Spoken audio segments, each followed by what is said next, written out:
Okay, well, thanks very much, Kevin. I'd like to thank John Dickey and the CFAA for inviting me here to speak to you today.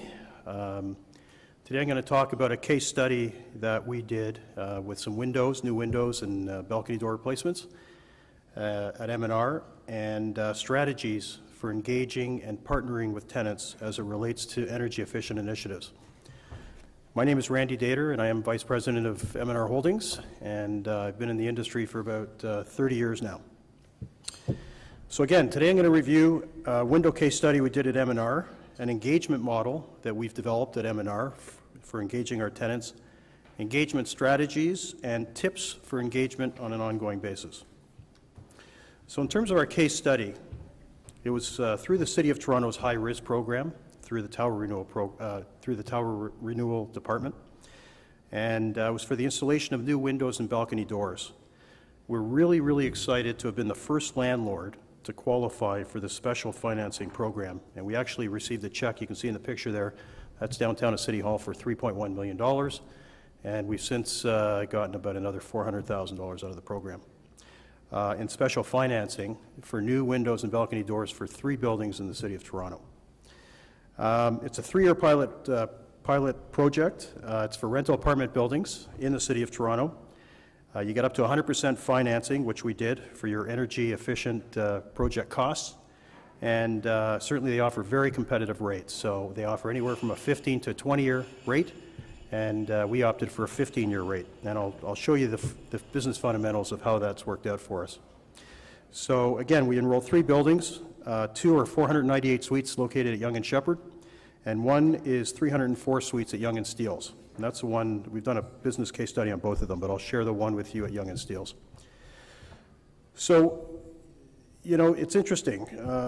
It's sort of counterintuitive to think that you're going to be able to make money with a decent payback, simple payback, and on a cash flow basis by installing new windows at on a building. But we've run some numbers, and they're pretty, they sort of challenge conventional wisdom. The savings are, we had a third-party energy audit done, and we found that we're going to save $85,000 a year in our gas costs by installing these brand new windows and these balcony doors.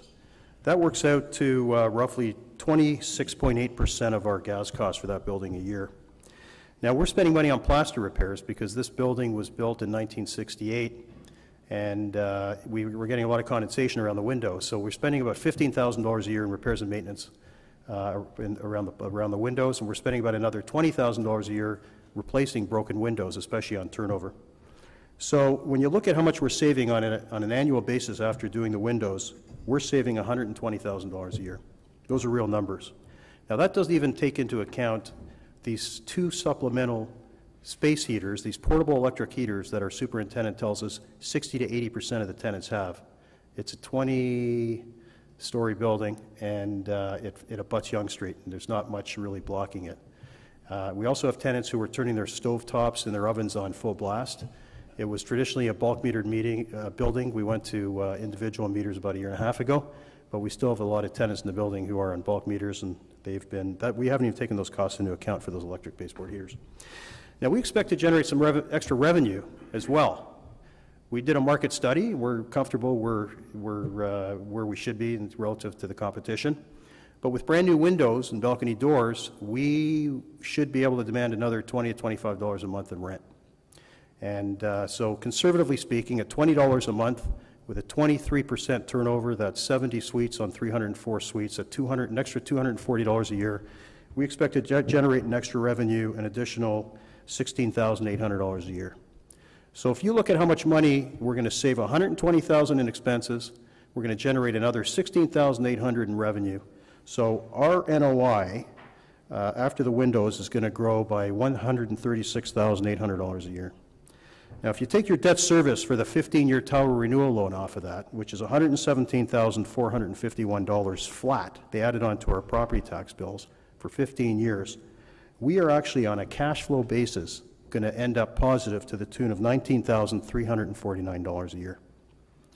So again, it's quite, it kind of challenges conventional wisdom around doing windows with a traditional sort of 15, 20-year payback.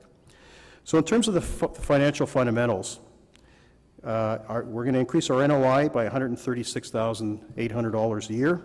At a 5% cap, we're going to be effectively increasing our building value by $2.7 million a year. We're investing with all our hard and soft costs in HST $1.3 million a year in the windows. So we're actually getting back in value over double our investment in the windows. Our simple payback is 9.5 years once you factor into the, increase in NOI. And the return on our investment is 10.52%. So again, to quantify, to summarize our quantitative benefits, we're going to save $85,000 a year, roughly 26.8% of our gas costs. We're going to have a six-figure increase in NOI, a simple payback in under 10 years, a double-digit return on investment, and we're going to be cash flow positive by almost $20,000 a year at the end of the first year, and it's only going to get better after that for the remaining 15 years. So at the end of the day, we've done a calculation based on our energy audit. We're going to be saving 226,826 cubic meters of natural gas a year by installing these new windows. This results in greenhouse gas reduction of about 429 metric tons of CO2 that's being saved per year. This is effectively equivalent to greenhouse gas emissions from 90 passenger cars a year. It's like taking 90 passenger cars off the road a year, or electricity servicing 39 homes, or 154 tons of waste being sent to the landfill, or 48,273 gallons of gasoline consumed. It's amazing, not only from a cash flow and a return on investment and a break-even perspective, how positive these new windows and balcony doors are going to be on our carbon footprint and the environment. So in addition to the quantitative and the environmental benefits that we've talked about, we're realizing some additional qualitative benefits from our window replacement as well, like things like increased tenant comfort. So the tenants aren't going to have to put up with the drafts coming through the windows anymore or the balcony doors. It's going to be less noisy. Overlooking Yonge Street, there's a lot of noise transmission that comes through those windows. We're going to have improved marketing efforts. We're going to be able to feature this in our advertising, brand new windows. I've done banners on windows where we say, look, brand new windows, and we put the banner around the window. We have arrows pointing to the window. People love it. You can't even imagine how many people call after that. It's going to help us with our tenant referrals. We're going to have enhanced aesthetics. Obviously, from the elevation, the building's going to look better, and the interior aesthetics in the suite, it looks a lot better. And we're going to have a reduction in those pesky portable electric heaters as well. So when we look at operating costs, things like, and I attended a roundtable discussion this morning, and it came up that, the biggest operating expenses we typically have in our P&L statements are property taxes, utilities, and I'm going to add a third one, repairs and maintenance. And it's amazing, but some regions across Canada, we all know that municipal rates in some regions the water is increasing by as much as 10% a year. At 10% a year, on a compounded basis, water rates double every 7.2 years. Our energy costs, as we all know, are continuing to increase. And hydro rates, for example, are expected to rise by as much as 10% a year over the next several years here in Ontario and some other regions as well. Most prudent landlords and property management companies are doing whatever they can in terms of capital initiatives to lower their energy consumption. And so when we look at the success of an initiative, we take two important factors into account. First one is the merits of the project on a business case basis, and we've already done that. Just as important as that, though, is tenant and staff buy-in. I don't know if you're aware of this, but you can actually increase, and Ted from the CRB program, I see you're sitting in the back of the room, we've had discussions around this. It's been proven that you can actually increase your energy savings by as much as 5 to 15%, on average 10%, simply by engaging your residents and your staff in your energy conservation initiatives. So how do we go about engaging our staff and our tenants to support our energy efficient initiatives? Well, before I answer this question, can I just get a show of hands of how many people have experienced the following challenges when implementing any initiatives in their building, including conservation initiatives? Getting tenants to buy into what you're doing. How about communicating effectively with your tenants? How about having a level of participation from your tenants that ensures that your initiative is successful? Quite a few people. Are these not areas that you'd like to improve in your buildings? Well, we've done it through an engagement model that we've developed. And we use it in everything that we do. And in fact, after involving our tenants in the implementation of our projects, we discovered a pattern was emerging. And we realized we had the best results when we employed this model. So it's obviously become our engagement model for all of our projects. The first step is to share your vision with your tenants. By communicating your vision, this means, you can do this through a number of different tools, like tenant newsletters, posters, special events, and notice boards. We have notice boards that we've actually installed in every elevator lobby on every single floor in every single one of our buildings. The second step is very simple, and it has a profound impact. It's listening. Listening to the desires and the recommendations of our tenants. By accepting feedback, we actually create a relationship that allows for a higher level of buy-in from our tenants. And it also reveals new opportunities that we wouldn't have otherwise considered. It's amazing how a tenant's small recommendation can have a huge impact on the success of our initiative. The third step is to partner. You can partner with your tenants association if you have one of tenants in your buildings. This creates a sense of unity between everyone involved in the initiative. And finally, it's critical to repeat the model over and over again throughout your project. Once again, by following this model, it's helped us implement our most successful initiatives. But we found the most critical item in the engagement model is listening to our tenants. That was the most critical. So bringing this back to our window replacement project, here's how we implemented our engagement model after sharing our vision with them. We listened to our tenants. We have one project in particular, it's a 600-suite building, and we sent a letter out to our tenants in February, and we said in the summer, we're going to be doing a balcony retrofit. We're doing a full refurbishment. And we got hundreds of letters back from our tenants. They said, no, we don't want you doing a balcony refurbishment, and please don't do it in the summer. This building has beautiful views of the downtown. It's at Broadview and Danforth. And we sat back and we read the letters. And a lot of people in those letters said, forget about the balconies. This building was built in 1972. We've got the original windows. We're getting all these drafts. It's freezing cold. We want you to replace the windows. To us, that's a bigger priority than your balconies. So we thought about it. We looked at our cash flow. We looked at incentive programs out there. And we sent every single suite a letter back within about 3 to 4 weeks of receiving those letters. And we said, we listen to you, we hear you, and this is what we're going to do about it. We're going to put the balcony refurbishment project off until the day after Labor Day, so you're going to have your balconies throughout the summer. And not only are we going to do that, but we're going to do the windows at the same time. We're going to give you brand new windows, and we're going to redo your balconies. We did that. So we started the day after Labor Day.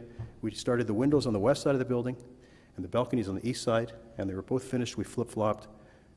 We carried the window contractor as a sub to the balcony contractor, so we didn't have any issues. As far as health and safety was concerned, we vetted it through the Ministry of Labor. Everything was fine. And we had it was incredible. It was a very successful project. We also do window mock-ups. We did a window mock-up so that we, with the Tenants Association, we brought them in and we said, what size air conditioners do you have? And we wanted to make sure that the window openings were going to be big enough for their air conditioners. And we did a sample panel in the rental office so that new tenants could come in and they would embrace the project, and it would help them embrace the balcony project as well as they were living through it. And we also consulted with our tenants with respect to design and color. And this resulted in some great ideas. For example, we found that tenants were drilling through the frames of our old windows. We said, why are you drilling through the frames? They said, well, we want Christmas lights on our balconies, and you don't have any receptacle outlets on our balconies. So we said, okay. So they said, why don't you create some sort of integrated access panel with your new windows for our Christmas lights. Another idea that came up was they said, we're going to drill through your brand new balcony doors. We said, well, why would you want to do that? And they said, because you got a window in it, and we need a curtain rod. So we listened to them, we partnered with them, and collectively we came up with a solution. We did install these magnetic curtain rods. And we did that, and it was a win-win. Everybody was thrilled. So to summarize our overall strategies, you need to share your vision. You can do these through things like newsletters, posters, tenant events, letters, kiosks, mock-ups. You need to listen to your tenants. And we listened to them. We ended up rescheduling and rescoping our capital projects and changing our window design. And you need to partner with your tenants through the Tenants Association to make sure that you're getting everything just right. So just to wrap up, I'd like you to consider the following tips to encourage tenant engagement in all of your initiatives. especially as it relates to energy conservation initiatives. Engage and educate your employees, your staff, before your tenants. And this creates a sense of pride and ownership. The next thing you should do, which is a good tip, is explain the benefits of the project before it begins, and this creates a sense of excitement. Third thing that you should do in terms of tips for engagement is use multiple communication tools with consistency, like tenant newsletters, online texts, and email blasts. And lastly, measure your results and repeat the engagement model, which is sharing your vision, listening to your tenants, and partnering with your tenants. Thank you very much.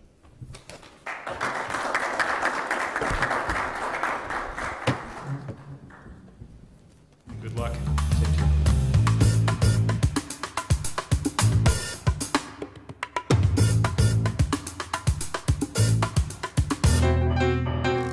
The RHB Insider Network is an RHB Inc. production, publishers of RHB Magazine, and the producers of RHB Newsreel.